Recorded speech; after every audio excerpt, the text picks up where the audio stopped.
O homem midiático é o tal do Neymar, viu? Tudo que bota o nome dele dá audiência, incluindo esse vídeo.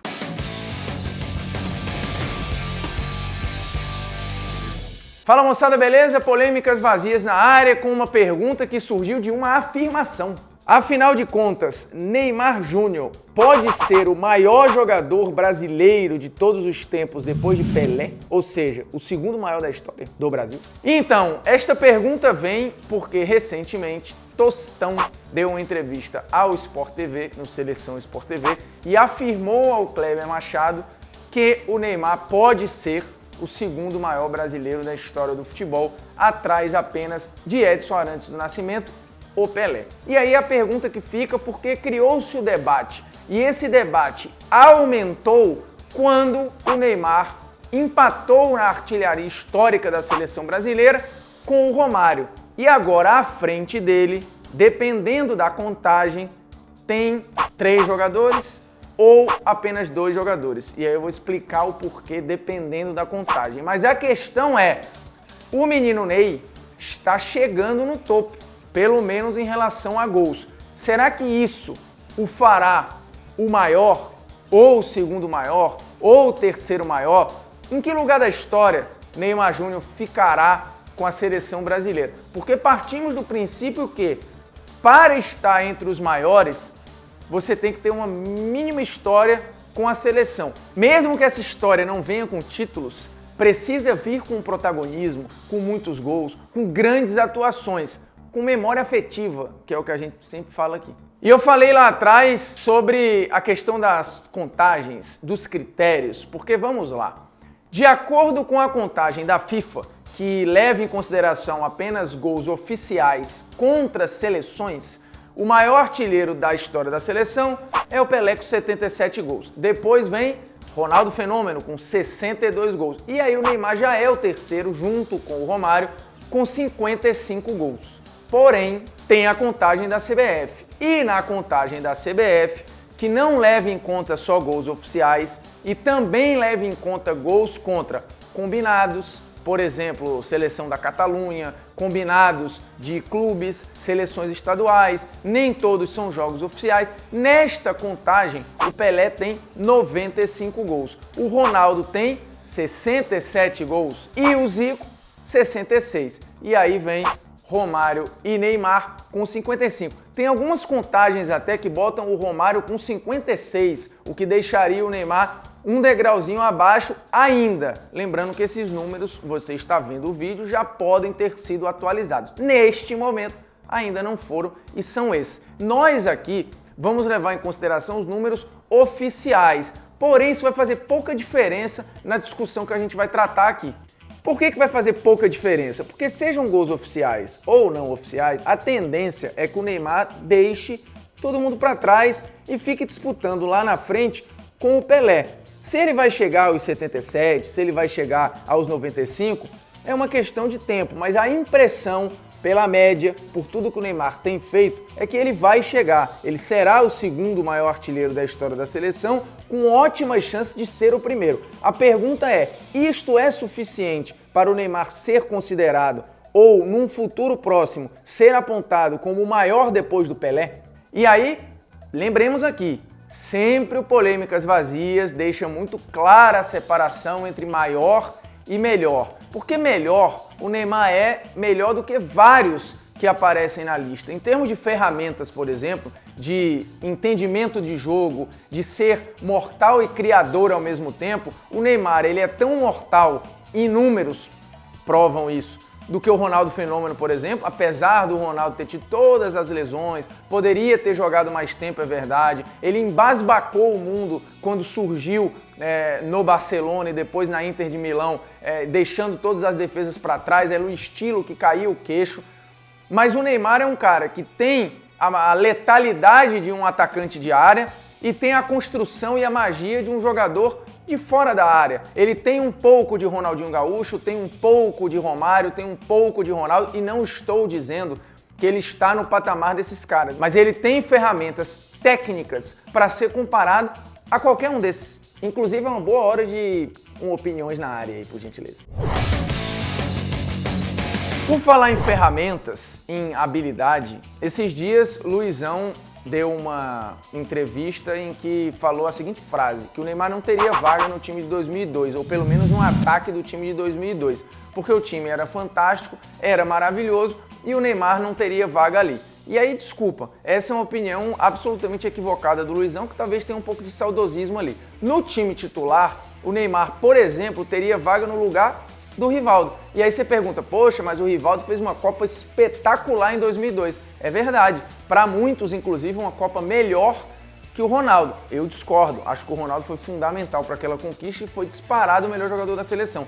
Mas tem muita gente que acha que foi o Rivaldo. E aí, baseado no que o Rivaldo fez em 2002, aí você pensa, poxa, não dava para colocar o Neymar. Só que, lembremos, se o Neymar barra o Rivaldo, ele jogaria o começo da Copa até o fim. E em termos de característica, ele entregaria muito do que o Rivaldo entregava e talvez até um pouco mais, porque o Neymar tem mais poder de fogo que o Rivaldo, o Neymar tem mais mobilidade e movimentação que o Rivaldo e poderia até ajudar mais na recomposição. Portanto, e criando jogadas, o Neymar é tão criativo quanto o Rivaldo. Basta ver aí o número de assistências que o Neymar tem na carreira.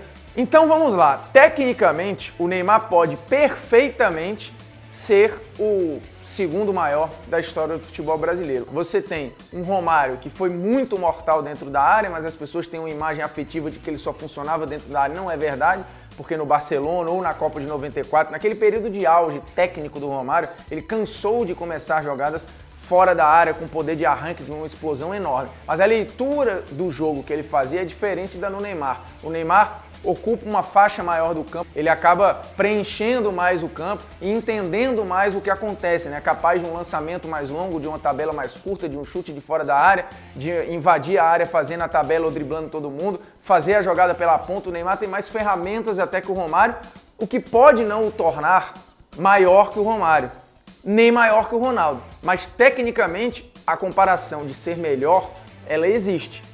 Mas o que se discute aqui é relevância histórica. E a relevância histórica não é feita só com talento. Portanto, menino Neymar, na minha visão, dificilmente será o segundo maior depois do Pelé. E aí eu vou explicar por quê. Tecnicamente, acho que ele está na briga e talvez termine a carreira tecnicamente sendo tão brilhante ou mais que esses que a gente está citando aqui. Porém, relevância histórica.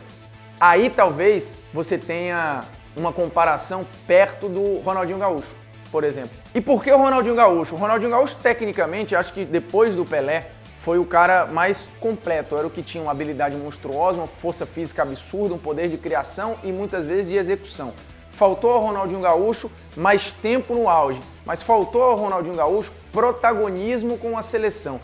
Na época em que era ele o protagonista, a seleção acabou não ganhando a Copa do Mundo em 2006. E em 2010, quando ele deveria ainda estar no comando técnico da seleção, ele sequer foi para a Copa do Mundo. Portanto, a era Ronaldinho Gaúcho, em termos de conquistas mundiais, acabou se perdendo. O Ronaldinho foi relevante e protagonista na conquista de Copa das Confederações em 2005, o que é muito pouco para o tamanho desse jogador e para o tamanho dos caras que muitas vezes a gente acaba comparando o Ronaldinho. E no restante da passagem, quando houve a passagem de bastão para o Ronaldinho, ele acabou não sustentando esse bastão e traduzindo isso em conquistas gigantescas. Por isso que o Ronaldinho Gaúcho acabou perdendo degraus aí e não entrou numa briga histórica, por exemplo, com o Romário, com o Ronaldo, com o Pelé e talvez nem com o Zico.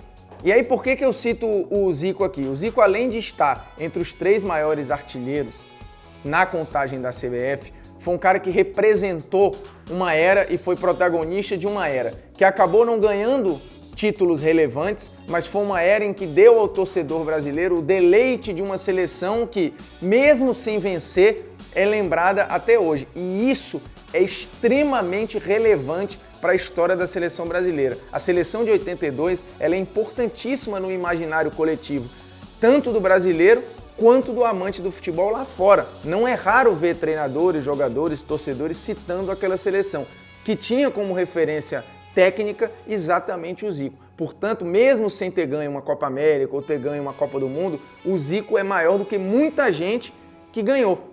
E para deixar claro aqui que muita gente não vai entrar nessa disputa porque não foram protagonistas ou ícones das épocas.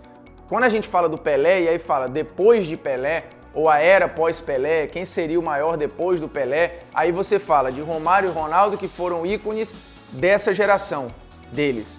Zico, ícone da geração dele. E agora, sem dúvida, o Neymar, ícone da geração dele. E aí, quando você vai fazendo esses recortes, você vê o que essa geração ganhou, o que essa geração fez, qual é a memória dessa geração, quais foram os grandes feitos, as grandes histórias, para aí sim você ir construindo os personagens e colocando nas gavetas da história.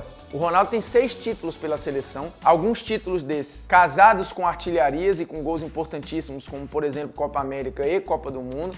O Neymar é campeão só da Copa das Confederações, onde ele não foi o artilheiro e para muitos nem foi o melhor jogador da seleção. Teve gente, e é justo o voto, que acha que o Paulinho foi mais jogador naquela Copa das Confederações do que o Neymar. E tem a conquista da Olimpíada, mas a Olimpíada tem gente que nem considera, porque não é a seleção principal, mas aí acha injusto com o Neymar, porque era um título que o Brasil não tinha. O problema é que vem depois dos 7-1, então é meio que um prêmio de consolação para quem sofreu tanto durante a Copa de 2014. E, enquanto isso, o Ronaldo participa de um momento em que o Brasil era avassalador, chegando em finais consecutivas, 94, 98 e 2002. O Ronaldo sendo protagonista de 98 e protagonista em 2002, fora os períodos de Copa América, fora a Copa das Confederações. Então é muito difícil que o Neymar consiga, na carreira, ter essa construção de história, porque, ao contrário, hoje o Ronaldo talvez tenha alguma rejeição pelo pós-carreira, mas o Neymar tem um índice de rejeição muito grande por conta do personagem, por conta muitas vezes do garoto que passa a imagem de ser um mimado, ou do garoto que passa a imagem de ser arrogante. Eu discordo de vários desses rótulos, mas é a imagem que muitas vezes se cola no Neymar. Uma imagem que, por exemplo, o Ronaldo não tinha.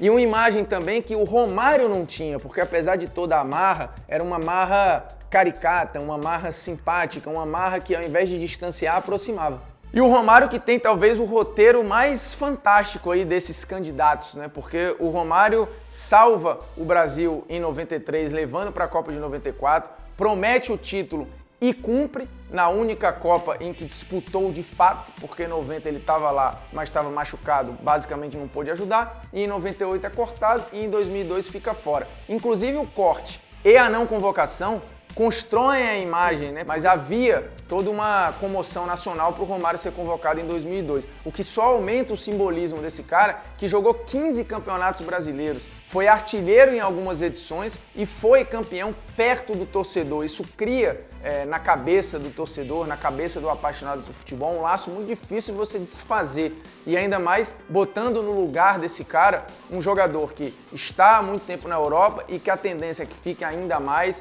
que tem todas essas questões de personalidade que, por mais que aproxime, também distancia muita gente do perfil Neymar, enquanto o Romário, com as suas frases ou com a sua forma, aproximava-se desse torcedor, jogando todo final de semana perto desse torcedor e construindo uma história na seleção num período de seca de títulos ou de ausência de conquistas. É muito importante, um roteiro. Lembremos, antes de 93 e 94, o Romário já tinha ganho uma Copa América em 89, fazendo o gol do título no Maracanã, uma Copa América que o Brasil não ganhava há 40 anos, mesmo que ele não tenha sido o melhor jogador da seleção ali, porque naquela Copa América o melhor jogador da seleção foi o Bebeto. O Bebeto fez 6 dos 11 gols que a seleção marcou, o Romário só fez 3, só que o Romário fez gols importantíssimos, gols contra a Argentina, que o Bebeto também marcou, e o gol contra o Uruguai na final no Maracanã. Era o Uruguai que havia vencido o Brasil em 50 na Copa do Mundo, então tinha muita coisa envolvida ali que quem não viveu a época talvez não consiga entender o peso. E aí, só a título de comparação, como essa questão de peso histórico está ligada a gols relevantes, o Neymar chegou aos seus 55 gols com a camisa da seleção e só 17 desses gols em competições oficiais, ou seja, para valer. Já o Romário fez 30 dos 55, ou seja, a esmagadora maioria dos gols do Romário acabou vindo na hora em que o Brasil precisou. Como o Ronaldo, dos 62 gols oficiais do Ronaldo, 38 foram em competições. E isso acaba dando um peso muito grande, porque há gols e gols, né? Você tem um gol mais e menos importante. E por falar em competição, pausa aqui para a nossa dica cultural, que é a história oficial da Copa do Mundo da FIFA, recém-lançado, está no Netflix, fácil acesso. É um documentário dividido em episódios e episódios temáticos, como por exemplo, momentos marcantes, grandes viradas, gols importantes e por aí vai. Então é didático, é simples, tem imagens raras e muito bacanas dos mundiais. Ele não vai contando a história cronológica dos mundiais, mas é uma história oficial baseada em fatos importantes ao longo da história das Copas do Mundo. Aí, aproveitando aqui, lá no final do vídeo tem resolução de polêmica aleatória, aproveitando o junho e as festas juninas. Eis a pergunta que foi sugerida por alguém em alguma rede social que agora eu não vou lembrar: pamonha ou canjica? Canjica, que em alguns cantos é chamada de curau.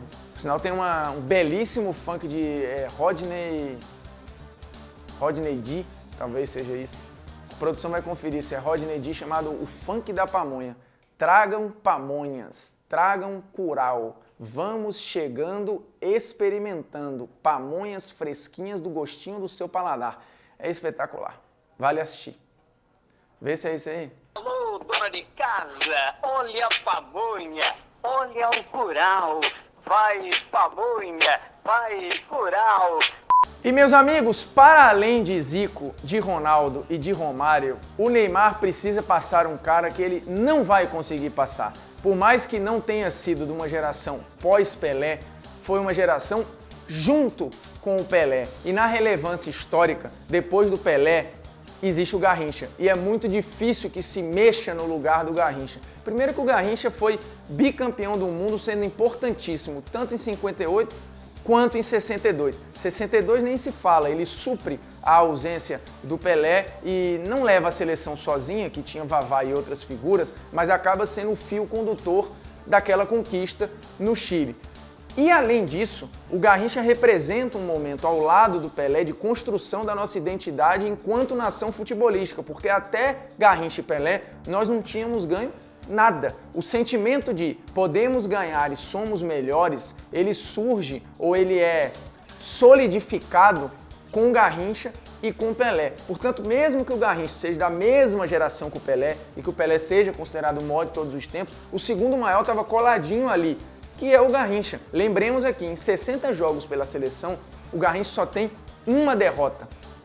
E com o Pelé, nenhuma derrota. Portanto, o Neymar não será o segundo maior da história do futebol brasileiro, pelo menos no que diz respeito a peso histórico, roteiro histórico, construção de personagem, ok? E o nosso polêmicas aleatórias, hein? Pamonha ou canjica? O que seria melhor?